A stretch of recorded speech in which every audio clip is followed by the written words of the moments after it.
மா சொல்லுமா. உங்கள் வீடியோக்கு ஒரு கமெண்ட் வந்திருக்குது. என்ன கமெண்ட்?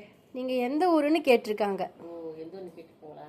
சரி, நம்ம ஊர் பற்றி சொல்லிடலாம். சொல்லுங்கள். நம்ம ஊர் பார்த்தீங்கன்னா கரூர்லேருந்து வந்து 20 கிலோமீட்ரு, வேலாயுதம்பாளையம். கரூர் விட்டு சேலம் போகிற பைபாஸில் இருக்குது நம்ம ஊர் வேலாயுதம்பாளையம். புகழூர்னு சொல்லுவாங்க, வேலாயுதம்பாளையம்னு சொல்லுவாங்க. கொடுமுடியிலேருந்து பார்த்தீங்கன்னா நம்ம ஊருக்கு 18 கிலோமீட்ரு.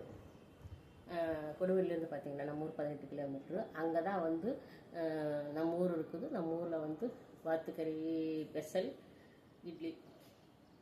ஒரு நாளைக்கு வாங்க, நம்ம எல்லாமே சேர்ந்து சாப்பிட்லாம். ஓகே ஃப்ரெண்ட்ஸ், நீங்கள் கண்டிப்பாக வாங்க.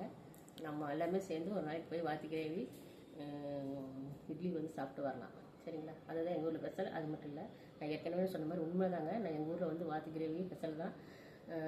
என்கிட்ட ஃபோன் பண்ணி கேட்டுட்டு நான் கூட்டு போய் விட்டுருக்குறேன். அவங்க சாப்பிட்டு வந்திருக்காங்க. ஒரு நண்பர் என்னை, அதாவது ஒரு ஃபேமிலி கேட்டாங்க என்கிட்ட இது மாதிரின்னு. ஆமாங்கன்னு சொன்னால் அப்புறம் அவங்க வந்தாங்க. கூப்பிட்டு போய் நான் பாலத்தோர ஏரியாவில் அந்த கடை இருக்குது, அங்கே கூப்பிட்டு போய் நான் சாப்பிட்டு தான் வந்தேன். நாங்கள் பார்த்தீங்கன்னா அவரு தான் சொன்னார் என்கிட்ட, திருப்பூர்லேருந்து காரு போட்டு வர்றாங்க அந்த வாத்து கிரேவி சாப்பிடுவாங்கன்னு சொல்லிட்டு. அது மட்டும் இல்லைங்க, சண்டே நாளில் பார்த்தீங்கன்னு வச்சுங்க, கார் வந்து ஒரு திருவிழா மாதிரி இருக்கும். கார் பார்க்கிங்கெல்லாம் இருக்குது.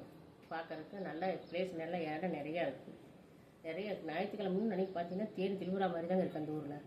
அந்த இடத்துலையே பார்த்தீங்கன்னா நீங்களும் வாங்க. ஒரு நாளைக்கு கமெண்ட் பண்ணிவிட்டு வாங்க, உங்களை கூப்பிட்டு போகிறேன். கூப்பிட்டு போய் நம்ம சேர்ந்து சாப்பிட்லாம். சளிக்கெல்லாம் உண்மையில நல்லதுங்க.